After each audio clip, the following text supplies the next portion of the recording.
Alhamdulillah Rabbil Alamin, wassalatu wassalamu ala ashrafil mursalin sayyidina habibina maulana Muhammad sallallahu alayhi wa alihi wa ashabihi wa sallama tasliman kathira. Wa ba'd, ikhwatal iman, assalamu alaykum wa rahmatullahi wa barakatuh. Mikwano gyaffe mwenna batulaba, mbalamusiza nnyo, mbagaliza ebiseera ebirungi. Tuzze n'omulamwa gwaffe era gwe tukyali nagwo. Tuli ku obukulembeze al-imaratu fil Islam, leadership in Islam, obukulembeze bw'obusiraamu, obukulembeze obusiraamu butambula butya, bubeera butya. Era nga tukyali ku Sayyidina Abubakar Siddiq radiyallahu anhu, tuzze tulaba ebimu ku bitonotono mu bukulembeze bwe.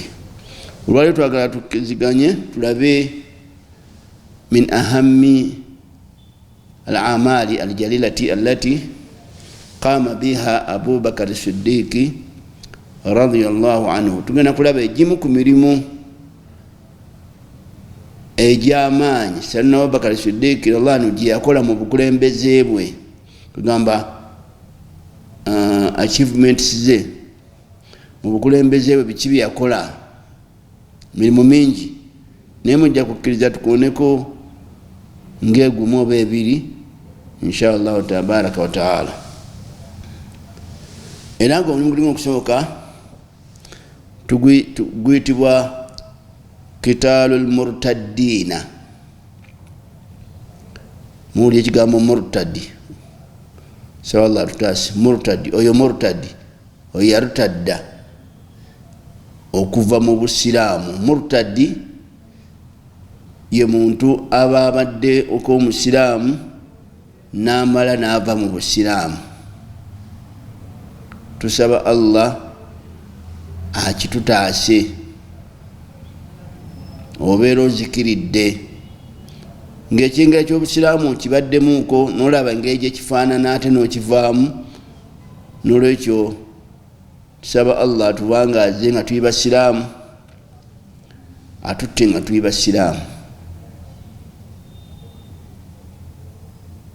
Naye tugenda kulaba nti omulimu gwe yasooka okukola oba omu ku mirimu gye yakola egy'amaanyi kwali okulwanyisa abantu abaava mu busiraamu.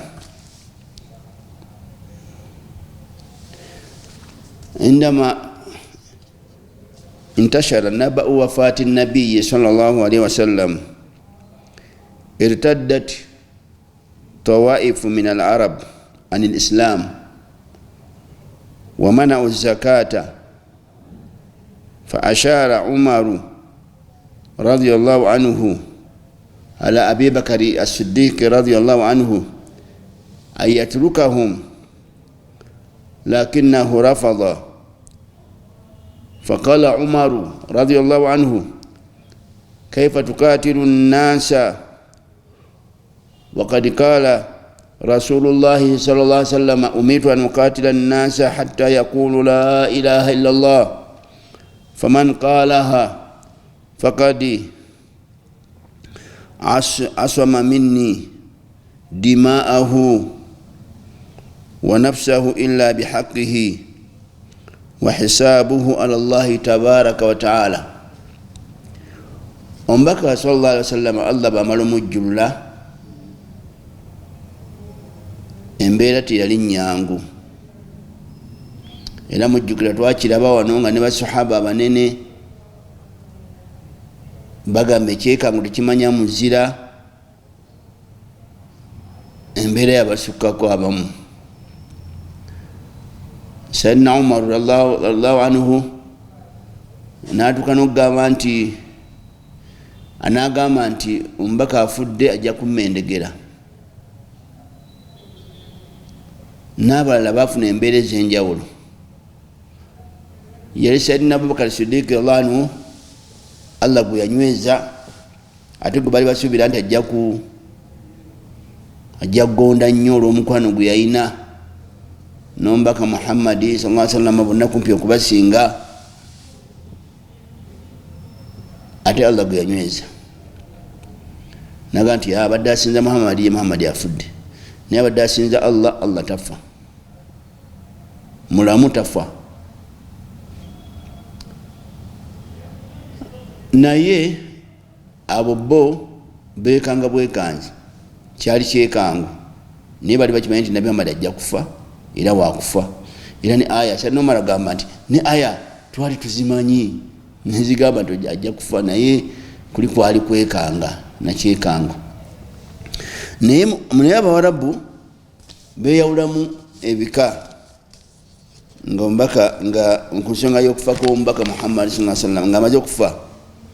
Wakana almurtadduna ala thalathati aqsam, sinfun aidu ila ibadati al-awthan, abamu baddayo mu kusinza amasanamu ddala.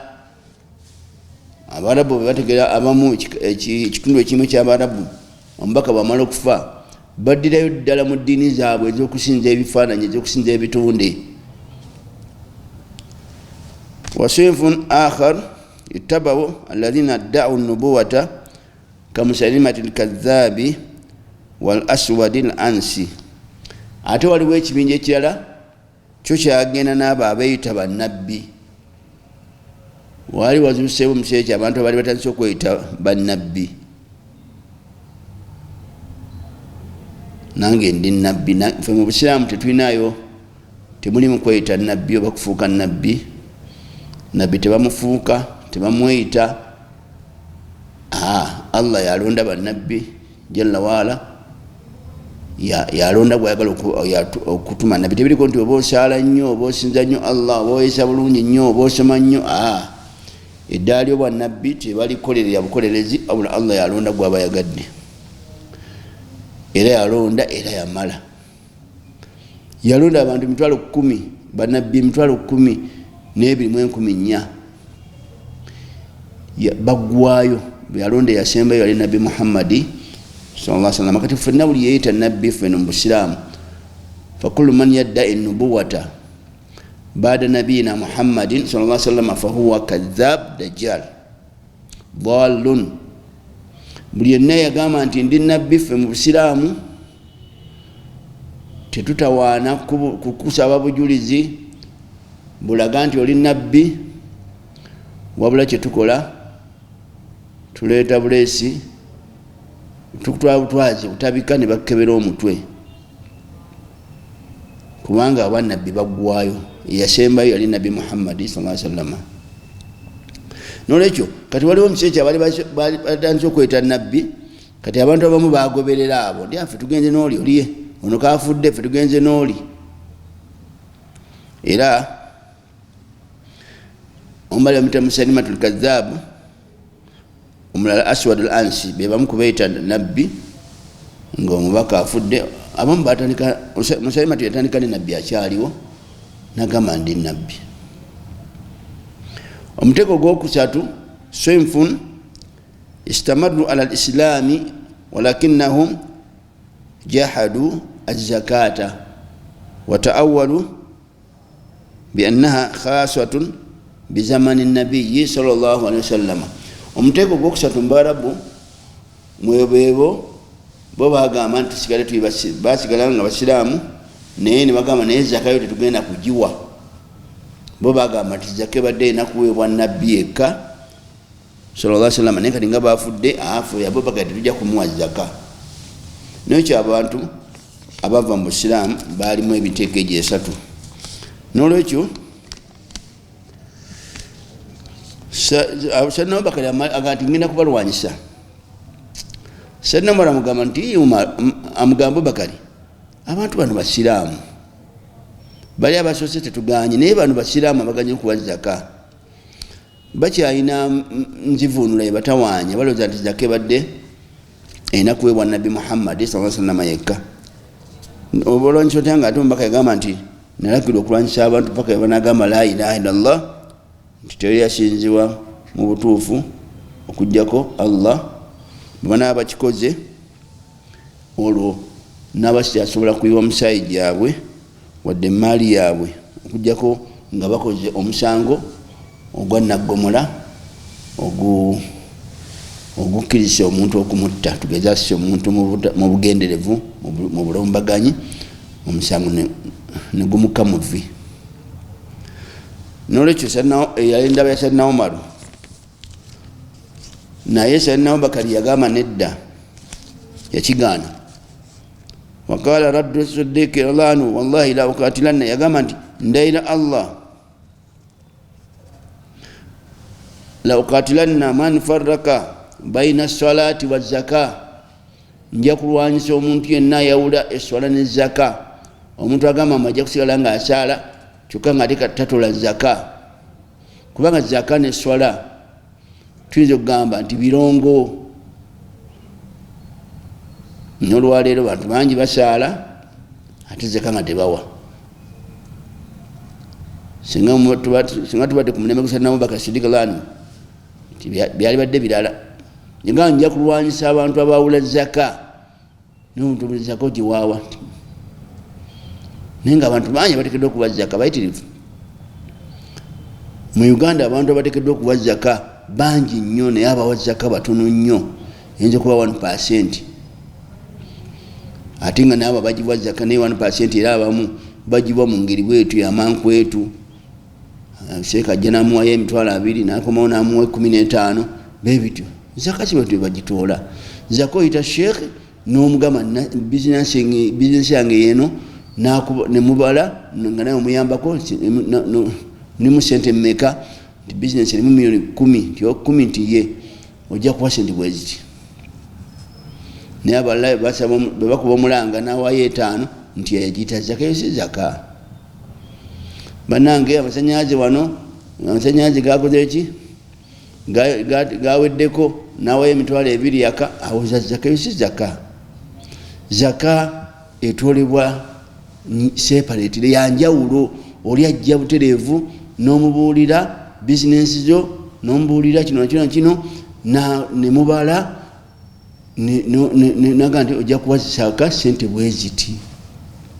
Nesibyaga nti gwe zoyagala zowaayo bakuba omulanga, bw'olaba omunaku n'omuwayo emitwalo 10 ng'oga nti wadde zaka. Yo si zaka, esadaka. Si mbi esadaka. Ne zaka eyo jjanga ddala zaka, n'enniya yayo nga ya zaka. Naam, n'olwekyo Sayyidina Abubakar aga nti nja kulwanyisa omuntu yenna ayawula zaka ku swala, ayawula swala ku zaka. Fa inna zakata haqqul mal, yagamba nti zaka haqi ya sente.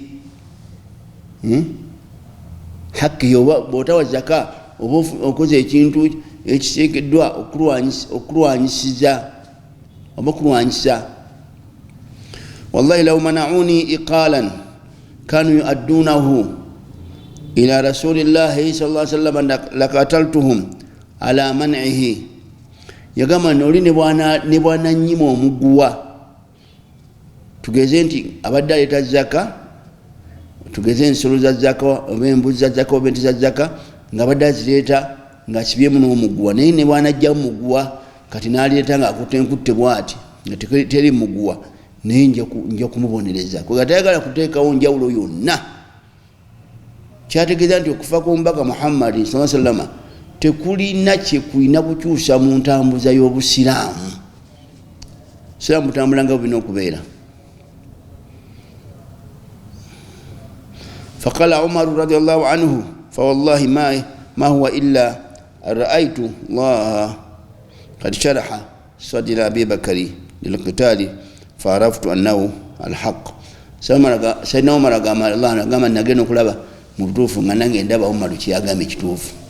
Nange Allah nangaziya ekifuba nendaba nga abantu abaganya okuwa zaka Abubakar kyakola kituufu bateekeddwa okulwanyisibwa. Wabasa Abubakari radiyallahu anhu jiyushan ila iddati manatiq liqitali almurtaddina minhum jayshu ikrimata ila Oman wa jayshu al-Alai bin Hadrami ila al-Bahrain. Sayyidina Abubakari yateekateeka amagye okugenda okulwanyisa abasajja abaali bavudde mu busiraamu. Baali bangi nno, otwala lwali lw'amaanyi. Baali b'amaanyi, bano baganya okuwa zaka bali awo. Bali abalala babaga nti afe obusiraamu tubividdemu ddala. kasha nabbi afudde ate tumenti agenda kufa abo nabo ne bagaana abalala batize mu kusinza amasanamu gaabwe fe twali tugavuddeko lwa Muhammad naye kaafudde ya Abubakar nono tetujja kubikkiriza bwe yanajja nga atugambe nolwekyo olutalo lwali lw'amaanyi kuteekawo front number okulwanyisa abantu abalivudde mu busiraamu tulwali lwakusaaga kubanga etteeka ligamba yakulu sallallahu alaihi wasallam mbaka agamba sallallahu alaihi wasallam nti man baddala diinahu faqtuluhu omuntu bw'ava mu busiraamu etteeka ligamba mumutte naye lino etteeka tebagamba mu abantu ba bulijjo nedda sim of justice kyetugamba bagamba abalina obukulembeze kugamba atwalibwa mu mbuga z'amateeka n'avunaanwa lwaki ovudde mu busiraamu naawe ensonga ze nebamugamba nti kikyamu anti abasiraamu nange nalwalawo ne batannambula twaza ensonga ze bawa kati nafumbirwa omusajja musiraamu nambonyabonya zebawa abantu bava mu busiraamu ate balina ensonga gyonza okuba kujja mu busiraamu musiraamu mulimu ekikyamu ekiyinza okujjamu wabula ateekawo ensonga gundi yandi azamanya nakola ewa haaji tebansasula bibyo nalwalaawo nembeera ku kitanda nga abasiraamu tebajja bampitako buyisi nga abalala bajja ne bansabirako abalala amasomero ge tusomeramu n'ebirala alala baagala visa abalala balaba bakyala bakwasa mukyala omukyala yamukyusa oba omwami nolwekyo tewali nsonga gyonza kuwa ekujja mu busiraamu neemu okujjako nga bizibu biri bweru wa busiraamu nolwekyo njagala okubategeeza mwenna abali wano nti bannange bwe obusiraamu tebulina taabu naye ffe ngaabasiraamu oluusi osobola okusobya kuba tuli bantu nolwekyo n'abatali basiraamu ngera nabwe basobya tova mu busiraamu kubanga gundi akuyisa bubi kuba gundi akuyisa bubi si ye busiraamu era si busiraamu era obusiraamu si bwe bamugamba akuyisa obubi wabula ye nkola ye bwe obusiraamu tebukkiriza muntu yenna kumuyisa bubi nolwekyo omulimu ogwo Sayyidina Abubakar Siddiq radhiyallahu gwe yakola gwali muzibu nnyo era abantu bangi bagugulamu obulamu nga balwanyisa ne bamutadi beekolamu gabinja kennyini ag'olutalo agalwanyisa abasiraamu. Nakyo omulimu ogwokubiri gwe tugenda okulaba nagwo guva ate mu guno Jam'ul Qur'an al-Karim. Sayyidina Abubakar yakuŋŋaanya Qur'ani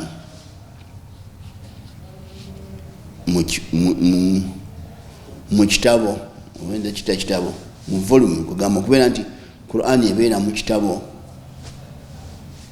nga kati boogiraba Qur'ani ng'eri wamu bweti kati bajje bagikola olwokuba nti emirembe gize tekinologi bajje bagikola bagirongosa bakugamba nti yali bweti naye nga amakulu ekubeera mu kitabo ekimu bwe kiti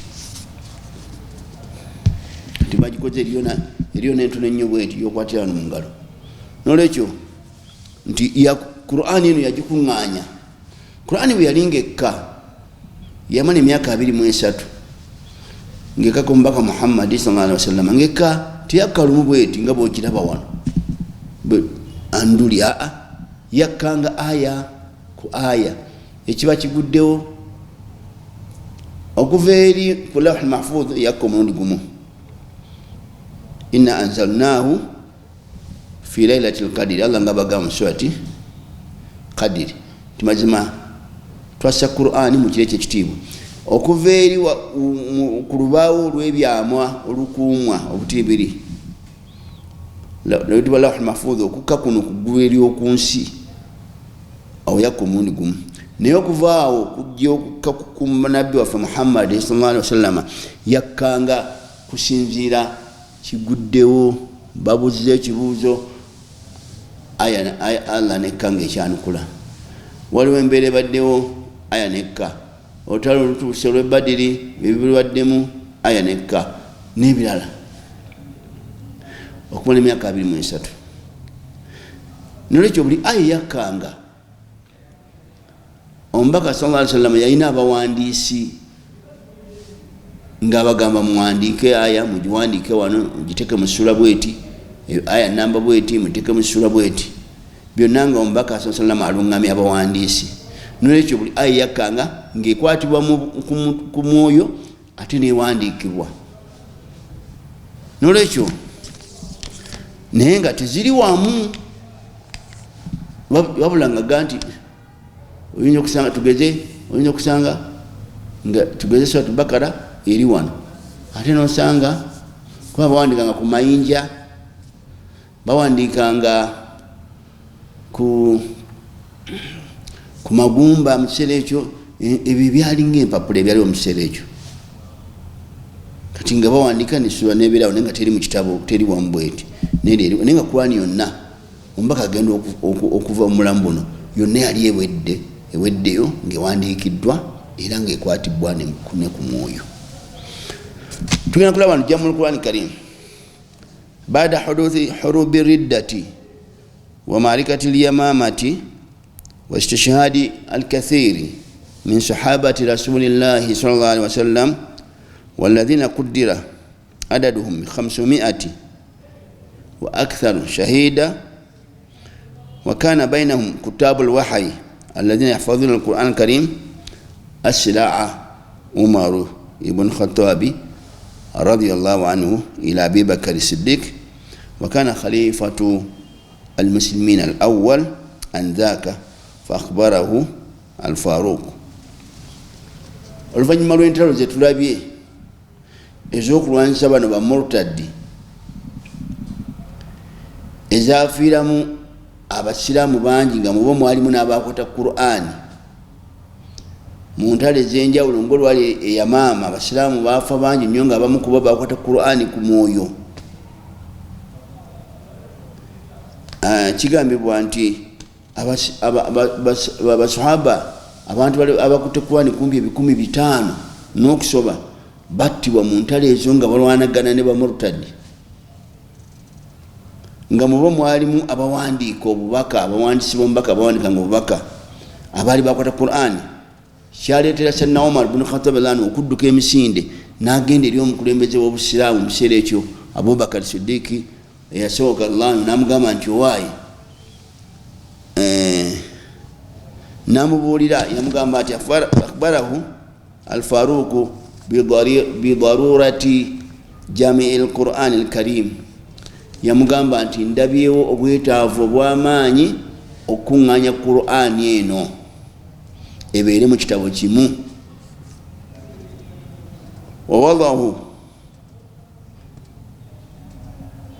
wawadahi fi kitabi wahid, bagiteeke mu kitabo kimu, kai la yadhi'a bimauti hafidhihi, kugamba erime kubula kubanga abantu abagikwata ku mwoyo battibwa bangi ate entalo zikyagenda mu maaso. Tusuubira gye zigenda eyo abagikwata bayinza okuttibwa nebeera nga eribula. N'olwekyo mbadde mpa ekirowoozo nga gwe omukulembeze w'obusiraamu olagire Qur'ani eno ekuŋŋaanyizibwe mu kitabo kimu. Mu kitabo kimu yaliwo eri naye nga teri mu kitabo kimu, ngeri ku mayinja, ejjibwe ku mayinja, ejjibwe ku magumba kubali bagiwandikira, ku bisansa by'entende n'ebirala ebyaliwo mu kiseera ekyo bagiwandiike wamu mu kitabo kimu. illa anna Ababakari lam ya'lafu al-fikrata awwala walakin baqiya Umaru radiyallahu anhu yuraji'uhu bil amri hatta sharaha Allahu sadrahu. Sanno Abubakar mukusooka ekirooto teyakigulirawo oba teyakigula. Ngati Abubakar kikyo ngambye ekyo, manya Umar kikyo ngambye. Ne oluvannyuma Sanno Abubakar Sanno Umar yagenda mu maaso ng'amuga nti munne ekintu kye gamba nno nga nkulu nga yeetaagisa abasahaba abakwata Qur'ani nga bafa mu ntalo. Mu kiseera ekyo wa indaha amara Zaid ibn Thabit radhiyallahu anhu bijami al-Qur'an kamila. Oluvannyuma Sanno Abubakar yalagira Zaid ibn Thabit, yali muvubuka nga mukugu mu Qur'an nga yagikwata, n'amulagira akunganye Qur'ani yonna buli weeri agikunganye eri ku gundi nga bagiteekateeka bulungi bagiwandiike wamu mu kitabu kimu kama nazala nga bwe yakka. Watamakkana Zaidu radiyallahu anhu min jam'ihi fi mushafin wahid faqat qabla wafati Abi Bakr Siddiq radhiyallahu anhu. Zaidi yagezaako nga bwe yakola omulimu tegwali mwangu, gwali munene nnyo okumanya Qur'ani, kubanga yalina okubeera nga balina okuleeta abakwata Qur'ani nga balina okugatta ebyawandiikibwa n'ebyakwatibwa. Kakati kyali kyangu ate nga nono gwakwata otya gwe kusomamu amma ogeza n'asomamu ne bye bawandiika wano ku maliba kuki mumpandikira omuseera ekyo ku byali bikozesebwa bikwatagana. Nawe somamu omulimu tegwali mwangu, gwali munene nnyo, naye Sayyidina Zaidi ese ogukola ng'omubaka nga Sayyidina Umar Sayyidina Abubakar tanakola ki akyaliwo era omulimu n'agukola n'aguggusa. وقد أخرج الإمام البخاري رحمه الله هذه الحادثة في صحيحه بأثر طويل. بواتيو البخاري ayogera mu kitabo kye ng'ayogera ku mbeera eno nga bwe yali agamba bwati عن زيد بن ثابت رضي الله عنه قال أبو بكر رضي الله عنه إن عمر أتاني فقال إن القتل قد استحل يوم اليمامة بقراء القرآن وإني أخشى أن يستحر القتل بالقراء بالمواطن فيذهب كثيرا من القرآن وإني أرى أن تأمر بجمع القرآن. Zaidi anymecha faiki nagamba nti Sayyidina Abubakar yajja nangamba nti Zaidi oli musajja oli muvubuka Qur'ani wagikwata oli muwandiisi mulungi era gwe omu ku bawandiisi abaali abawandiisi b'omubaka Muhammad sallallahu alaihi wasallam nga bawanika obubaka. Naye Sayyidina Abubakar yazze nangamba nti Sayyidina Umar yanze nangamba nti amazima gali nti baswahaba bangi battibwa mu ntalo naddala olw'eyamaama, batta baswahaba bangi abaali bakutte Qur'an. Ntya nti singa entalo zinagenda mu maaso n'okuttibwa ne kugenda mu maaso engeri gye battamu baswahaba abakwata Qur'an yandibula nga tetukyagifuna yonna. Mbadde ndaba mukama wange mukulembeze waffe wali badde olagira Qur'an eno neekuŋŋaanyizibwa mu kitabo kimu. Qultu li Umar, Abubakar yanyumya agamba neŋŋamba Umar bino abyogera agamba Zaidi gwagenda okuwa omulimu guno ambuulira engeri gye kizeemu. Agamba nagambye Umar kaifa tafaalu shay'an lam yafaaluhu Rasulullah sallallahu alaihi wasallam. Agamba nti Umar namugambye nti Umar tunakola tutya ekintu ng'omubaka teyakikolako. Omubaka abaddewo na Allah namujulula Qur'ani ngeri bwetyo tagiragidde gikuŋŋaanya. Kati nze ani alagira Qur'ani ekuŋŋaanyizibwe nga omubaka agenze avudde mulamu nga tagiragidde. Qala Umar hadha wallahi khair falam yazal Umaru yurajiuni hatta sharaha Allahu sadri lidhalika. Abubakar anyumiza Zaidi amutuma omulimu ne amuwaako ekifaananyi engeri gye bizzeemu. Nagamba nti Umaru tuyavuddewo nga ambuulira nga nziriŋŋana ng'ayogera ensonga eno paka nange Allah lweyagazizza ekifuba kyange nindabamu ensonga teriimu kabi, tewaliwo kukoonagana kwonna, kintu kirungi Qur'ani okubeera ng'eri wamu. Naye okubeera nga Qur'ani eno eri wano, eno eri mu kasonda kali, eno eri wagundi, eno eri Makka, eno eri Madina, eno eri Twaifa. Mu butuufu kyeyagambye gikuŋŋanyamu mu kitabo ekimu n'okusomeka esomeka, kubanga noyagala gisoma gisoma wamu, akwata buterebu n'asoma. N'olwekyo Allah n'agaziya ekifuba kyange nendaba nga tewaliwo haramu enange tubatukoze. N'olwekyo njagala gwe omuvubuka ogende otukolere omulimu ogwo otukuŋŋanyiza Qur'ani ne ttiimu yo. Qala ta'ala inna nahnu nazzalna dhikra wa inna lahu lahafidhun. Surat Hijr aya y'omwenda. Allah gandi ffe twasa Qur'ani era ffe tujja gikuuma. N'olwekyo n'ekyo kinyi kyali mu kukuuma Qur'ani okubeera awamu. Tesobola kukuuma bulungi ng'ate teri wamu. Ngeno eri eno ngeno ziri eno ensula endala eri eno ate kati onaagisoma otya enaakuumwa etya. N'ekyo naye wano bebeera wamu kiyamba nnyo kubanga ne bano abakwata kibayamba ogikwata. N'olwekyo kallafa Abubakar Siddiq radhiyallahu anhu Zaid ibn Thabit bitatabbu'i al-wahyi wa jam'ihi fajama'ahu Zaid min ar-riqa'i wal-asafi wal-likhaqi wa suduri rijal. Sayyidina Zaid atandika okuŋŋanya Qur'ani ku bali bagiwandise ku mayinja, ku maliba ng'ebisolo, kubanga zempapula ezaaliwo mu kiseera ekyo. Ne bagenda nga bakuulawo. Era Qur'ani yasooka yali ndala nnyo nga nnene nnyo okusinziira mu kiseera ekyo. Bazze tekinologi agenza jajja nga batereza empapula, bakola ki, batereza obunene sayizi nakipaka olwaleero osanga Qur'ani nga ntono nnyo bweti naye nga yonna ejjudde.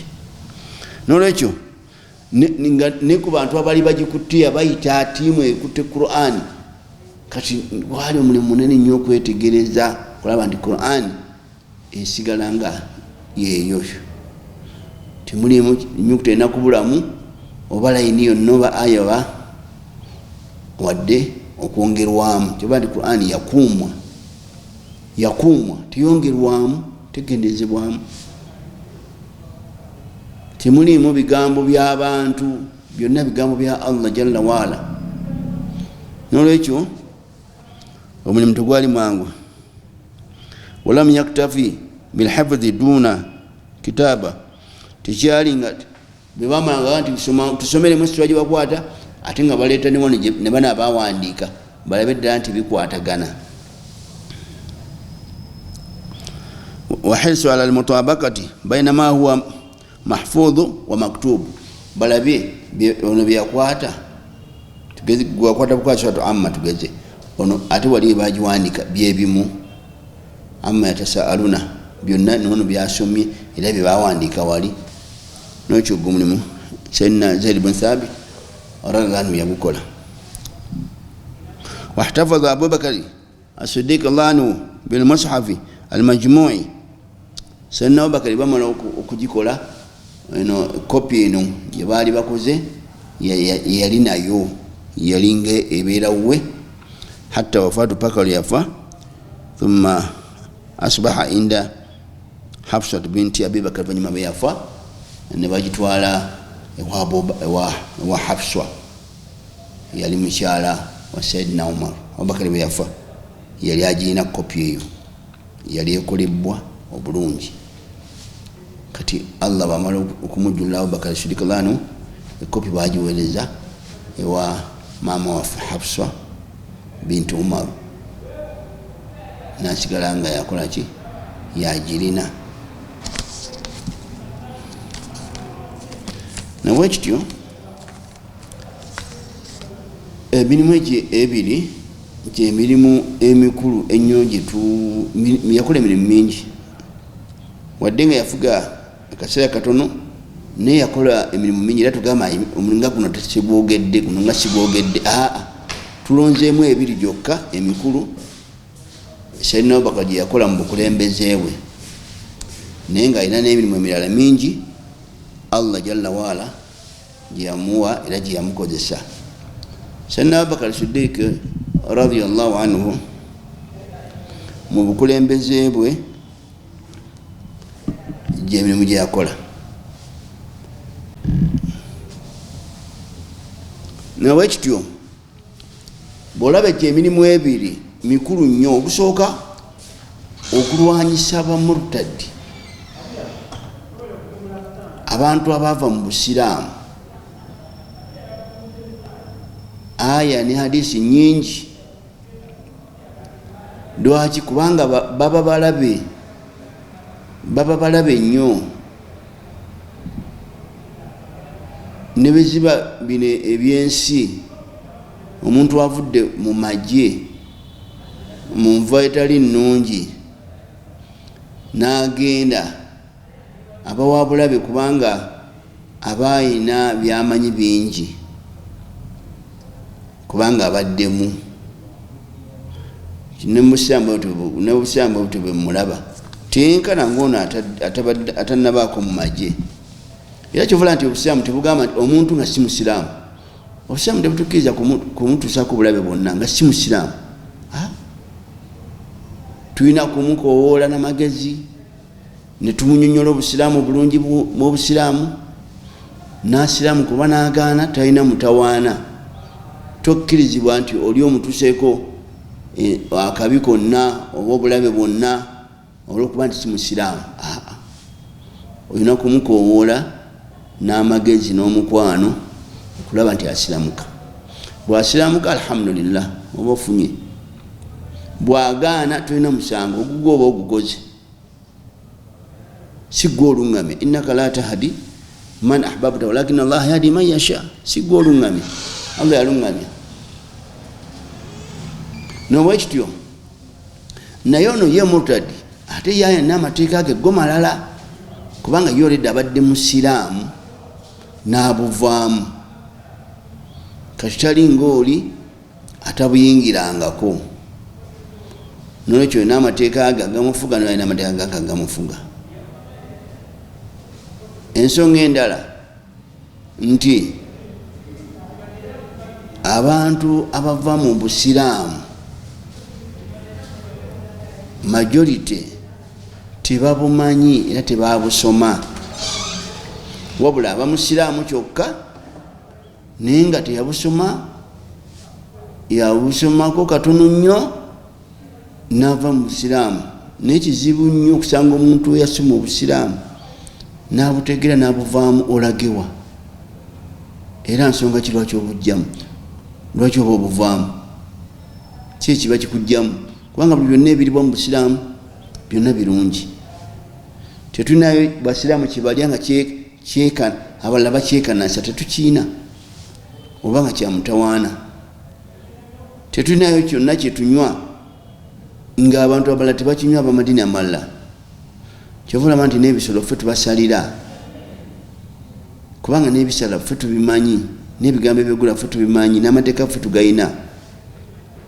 Kati mu busiraamu oyinza kuwa nsonga kyekujjamu. Nekyo abantu abasinga abava mu busiraamu, nja kuba bwesimu, balimba bulimbi. Nze nali walimu, nali seeka naye ng'alimba. Era bw'omugaa nti wali seeka nti ye. Waliwo gye twagenda ku studio emu, saagala kugyogera kubanga ndi ku leediyo. Naye twagenda nga waliwo wano we tumanyi webatenekera abava mu busiraamu betendeka eyo, n'abatali basiraamu betendeka mbuba basome obusiraamu batandika obulwanyisa. Naye byakumala biseera. Era bw'osoma obusiraamu n'obusoma bulungi ojja kumaliriza osiramuse, kuba temuliimu kibi. Abasiraamu ffe nga abasiraamu tulina ekibi zaffe, kuba tuli bantu. Nsobola okulimba, nsobola okubba, nsobola okukuyisa obubi nga n'omulala bw'asobola okukola ate w'eddiini endala. Naye nga bo ng'obusiraamu temuli, kitena kye butulagira kikyamu. Butulagira okukolagana n'abantu bonna bulungi, butulagira okwesa obulungi, butulagira buli mpisa ennungi bugitulagira, buli muze omubi bugutugaana mu bigambo ne mu bikolwa. N'olwekyo nti naye mbadde gamba oli yalinga asomesa abalimba mbu amanye obusiraamu naye nga wa nga ne Qur'ani gy'asoma asoma zino ezirimu Oluwalabu Luganda, asoma eno mu Luwalabu Luganda, gwe nooza mbu asoma Luwalabu. Era bwe twali mu studio ne tumugamba nti kaakati oliseeka nti omanye eddiini, nti nze mmanyi eddiini. Kofe kale ne tuyita Qur'ani eno ey'Oluwalabu ne tubikulaga asoma wano nga tena kusoma mu wadde n'ekigambo n'ekimu naye ng'eri mbu alina puroguramu namba mbu asomesa Busiraamu. Era twabagamba nti bwe muba mwagala puroguramu nga mwagala puroguramu ya Busiraamu si kibi, ne ku leedi endala ez'abakusitaayo waliyo puroguramu z'Abasiraamu naye abazisomesaamu soka babeera Abasiraamu, ekyokubiri babeera bamanyi Obusiraamu.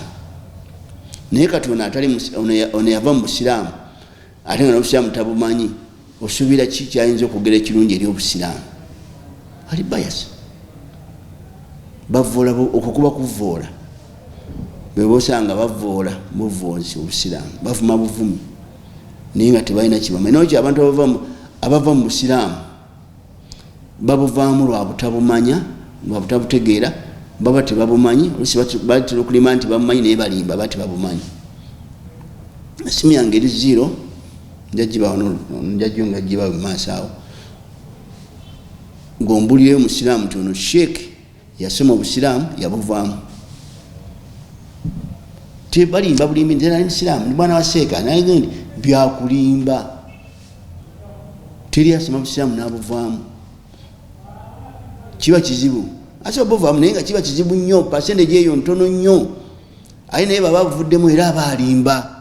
Ayinza okuba nga alina byabala, alina byabaze. Abamu babuvaamu nga babala bali mu kibalo.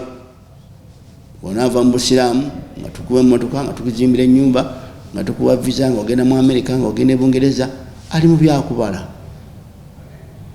Naye tulowooza nti abuvaamu nga bya ddala. Ate ki kyogenda okuwa nsonga ki kyogenda okuwa enkyamu eri mu Busiraamu ebukugyamu? Teriyo. Simu yange eri 07 0 65 83 74. Eri 07 65 83 74. Kubako ngambe nze nava mu Busiraamu naye ndi Seeka era nabusomera wano. Kituganye bayinza okubaayo naye batono nnyo. Ekyokubiri baba tebavaamu lwakuba nti Busiraamu bwe bukyamu, baba balina ebizibu byabwe nga balina baagala byansi. Abo abalala abavuva mu Busiraamu be bano abafuna ebizibu ne batayambibwa. Nalwala Abasiraamu tebajjako mu ddwaliro wadde okundabako. Nafumbirwa omusajja Omusiraamu Haaji nampisa bubi, nawasa omukyala nampisa bubi. Be bava mu Busiraamu naye yakwisa bubi Obusiraamu bwe bamugamba. Nandyaza amaanya, nakola ewa Haaji nandyaza amaanya. Haaji nanyini Busiraamu yakulyaza amaanya, bwe Busiraamu ye nanyini bwo. Obusiraamu ddiini Allah yagisiimira ensi eno, ffenna abatonde yatusiimira Busiraamu. Kakati naye ffe Abasiraamu tuli bantu ng'abalala, naye gy'owagenda naye wali n'eriyo abalyaza amaanya, era eriyo abeesa obubiri, eriyo abatalina mpisa. Abalala ayagala mukyala si Musiraamu naganza okuzikiriza mpase va mu Busiraamu. Ayagala mwami, omwami amugamba olina kuva mu Busiraamu. N'olwekyo bava mu Busiraamu lwa nsonga ndala so teziri mu Busiraamu, onda ziri bweru wa Busiraamu. Abalala bababuzaabuza, bafuna abavuula Obusiraamu ne bavuula Obusiraamu kifuula nnenge, fawairu lil musallina, akabeka eri ababasaala n'akola akatogaawo n'abuzaabuza. Olw'okuba Obusiraamu ntabumanyi, ono n'agamba nti kati nze ndabye omusana naye nga tena byalabye, nzikiriza gy'ayita omusana. Alabye mukyala mulungi amusanyusizza, afunye omwami gweyagala agende naye. N'olwekyo tusaba Allah atukuume n'abantu baffe nga tuli Basiraamu era atutte nga tuli Basiraamu. Teri kyabbeeyi ekisinga ekyo, kisinga ensi n'eggulu n'ebirimu. Okufa nga oli Musiraamu kiba kyabbeeyi nnyo okusinga okufa nga olina ensi neggulu byonna nga bibyo, kubanga lwofa bikomaawo, teri agenda nakintu kyonna wa Allah. Ewa Allah tutuukayo nga tolina kyolina, tolina nga bwe wajja bwoddayo wa Allah. Fe tukuba sanda bisatu wafe abasiraamu, tukusiba ngoye 3 omusajja oba gwe omukazi, netukongerako akakaaya neninga enkutu baasi. Oba obaddeni obadde mugagga otya kiwedde, oba olesa ebizimbe bimeka, ogenze wa Allah yakutonda, eri tebituukayo bikoma kuno ku nsi. Niba babikutaddemu ng'abamadini amalala ne bakusiiga mu keesi ya milioni 10, suuti ya milioni meka, tebikuyamba. Lakad jitumuna afrada kama khalaqnakum awwala marra. Allah ganti muzze omu ngera bwe nabatonda, era neri mwafuluma omu. Ojja tulina akagoye wadde bugoye obusanga eno ne wano tukuteekako esanda oleme kugendera awo nga tulina akagoye naye era nga tebina kibikuyamba. Nekyo nyagadde ekyo nakyo kyongere twongere kikakati ekira abaana mubasomesa abaana eddiini. Tumina kitugenda kukwasa mu maaso ga Allah.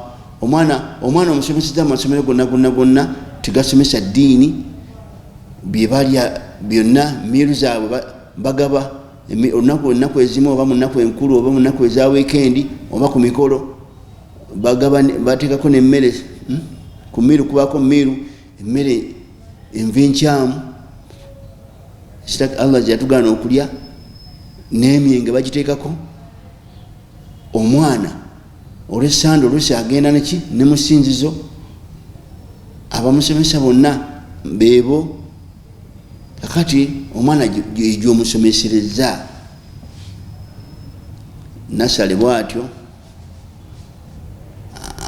byayimba byalaba byakola ki primary secondary. Kati omwana bava mu busiraamu ng'ositagaafuluza nga weesansabaga gw'ensonga. Omwana fuba okulaba nti environment omwana womutuguliza, omwana mukulizaawa, omwana akulidde mu bakkojjaabe. Bakkojjaabe omukyala yasiraamu kakituufu, ne bakkojja bo si basiraamu. Omwana gyakulidde, omwana gyawangalira, omwana gye bamuweerera, omwana kakati omwana mwagaza, omwana osubira n'akola atya? Gw'ofuusa ensonga. Kullu mawludi yuladu ala alfitra.